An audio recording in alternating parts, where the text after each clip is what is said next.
Hey, greetings and welcome to the channel.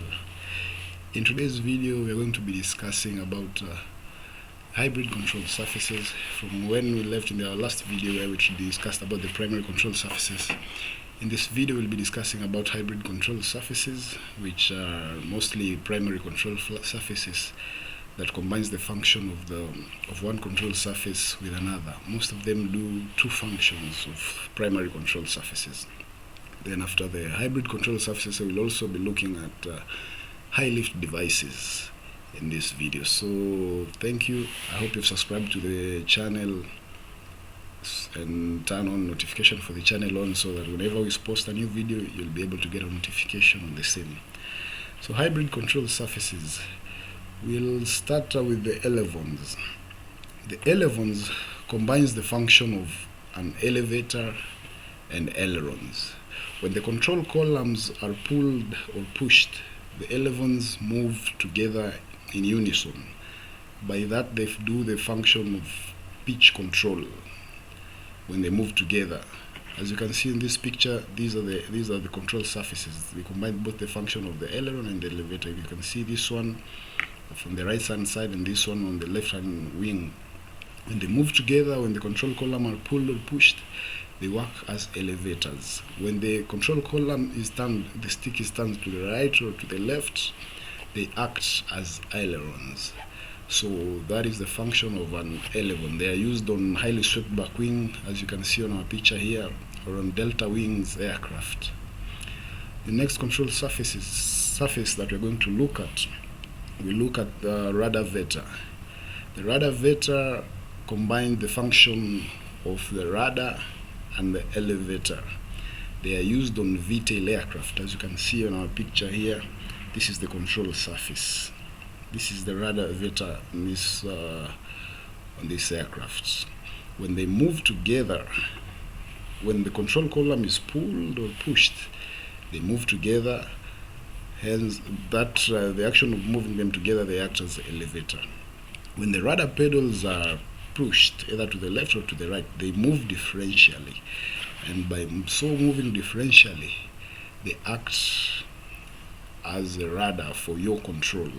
So the Ruddervator works for pitch control and yaw control because they combine the function of the rudder and the elevator.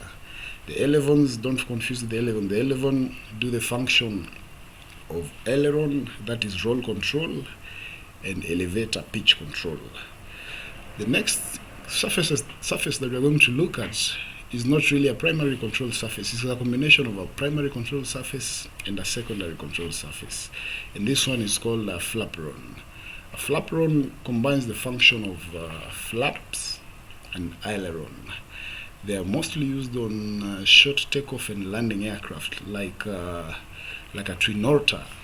Like a twin otter, you can see on this picture here, like a twin otter. You see from the wing root to the wingtip, this whole surface acts as a flap. But from the midway going outboard, it acts as an aileron. So when flaps are deployed, the whole surface moves together up to a point up to a commanded position. But when the aileron is moved, from the midpoint up to the end moves even further. From that, the flap position now becomes the new neutral, and when the aileron now is moved, this outer portion moves further distance from the new neutral position that the flap has assumed. Like I said, it is used on short takeoff and landing aircraft. Like the twin otter. That is the function of a Flaperon. And now there is also another hybrid control surface which is called as spoileron. Spoileron combines the function of a spoiler and an aileron. On an aircraft that uses a spoileron, you find the upgoing aileron. When the control is turned either to the left or to the right, the side with the upgoing aileron, you find that the spoiler on top, the spoiler that is positioned on the leading edge just in front of the aileron, extends on the side that the aileron goes up. So in this function, it provides aileron, it provides roll control. That is spoileron. Now, next thing we're going to look at, we'll look at high lift devices. And high lift devices, which are also called secondary control devices or surfaces.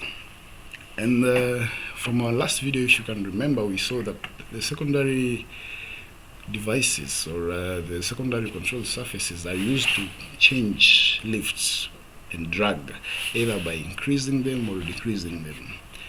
And some of them also are used to assist the pilots in moving the main control surfaces. And the high lift devices, we're going to look at the lift devices and the drag devices, and then we look at the lift devices. We look at the leading edge devices and trailing edge devices. So let's start with the leading edge devices. In the leading edge devices, we have two leading edge devices. We'll start with the Krugger flap. It's found on the Boeing 727. A Krugger flap, when retracted, forms part of the leading edge. When extended, it extends and forms this panel, as you can see from here, this panel up to this point. This is the flap when it's in the extended position. They are used to increase the camber of the wing. They are operated hydraulically, and some are operated mechanically by use of a screw jack for the extension and retraction. When retracted, they form part of the leading edge. So that is our first leading edge device. Move to our next leading edge device, which is called a slat. Most found on most of the aircraft. It's found on Boeing 737, etc. A slat will also, when retracted, forms part of the leading edge. It lies flush with the leading edge here. As you can see, when it's retracted, it forms this part of the leading edge.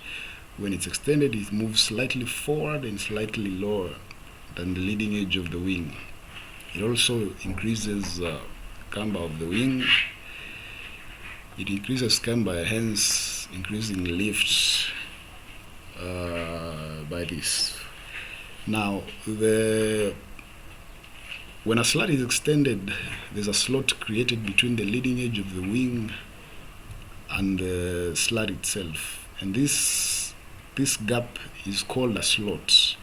The function of this slot is to re-energize the air that flows above the wing, and this assists in pushing the boundary layer to the rear towards the leading edge of the aerofoil, which is a very desirable condition. So after the slat, we are going to look at our trailing edge devices. Our trailing edge devices will look at the flaps. We have different types of flaps. We have plain flap, we have split flap, Fowler flap, slotted flap, and we look at them one by one. A plain flap increases the camber of the wing when extended. It is found at the trailing edge of the aircraft, as you can see on this diagram. When extended, it moves slightly downwards, and through this movement, if it moved to a lower degree, it increases lift through the action of increasing camber. If it moved at a larger angle, it increases drag. So are the other types of flaps. When moved at a larger angle, they increase drag, which is used on approach and for landing. When moved at a lower angle, at a slight angle, when extended to a lower angle, they are used to increase lift, which is used on takeoff. So plain flap, as you see it in this diagram. The next one is a split flap. Is only this at the trailing edge of the main aerofoil. This lower portion is the only bit that extends and acts as a flap, and this type is called a split flap. The next type of flap, we look at this slotted flap. It moves rearward and creates a slot. And if you remember from our previous when we are looking at the slot, we discussed what is a slot and what's its function. A slot re-energizes the air by allowing some air from the bottom side to pass into this slot and to go on top of the, in this case it will be of this flap, pushing the boundary layer back. So this is the function of a slot, and this slotted flap, when extended, creates a slot that re-energizes the air on top of this flap. So this is the flap in the extended position, and this is the retracted position. On this slotted flap, you can find some flaps having double slots, or some even have triple slots. So yeah, they are all slotted flap, but you can have 2 slots or 3 slots in the same flap. Our next flap, which is a follower flap, is this one. It goes, when extended, it moves rearward and downward.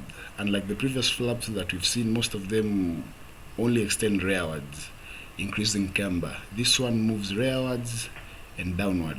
It increases camber as well as the surface area of the wing, thereby increasing lift of the wing. So those are the leading edge,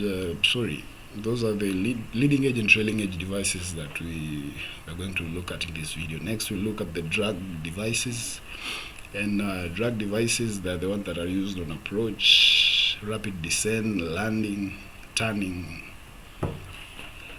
The first drag device that we're going to look at is the spoilers.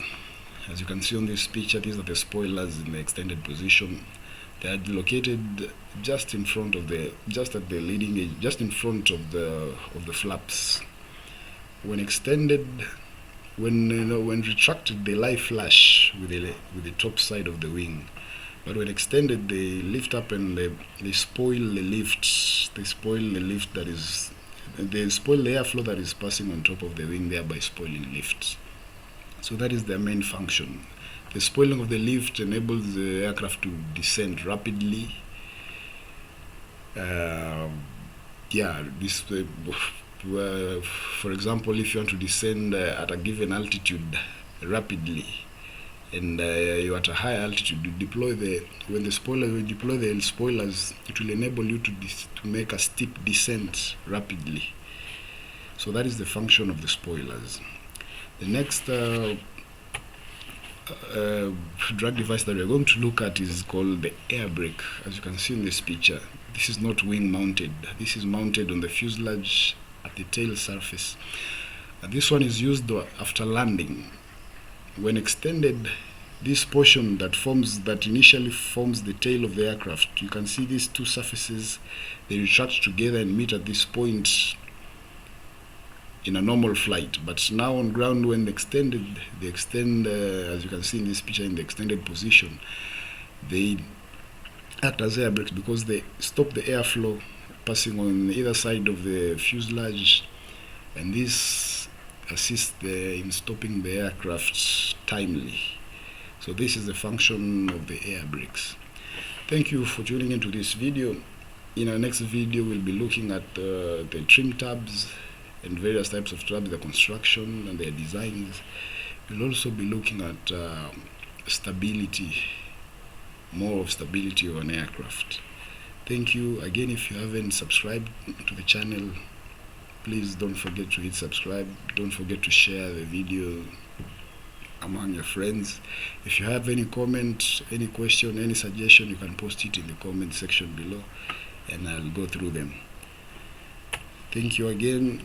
Bye bye.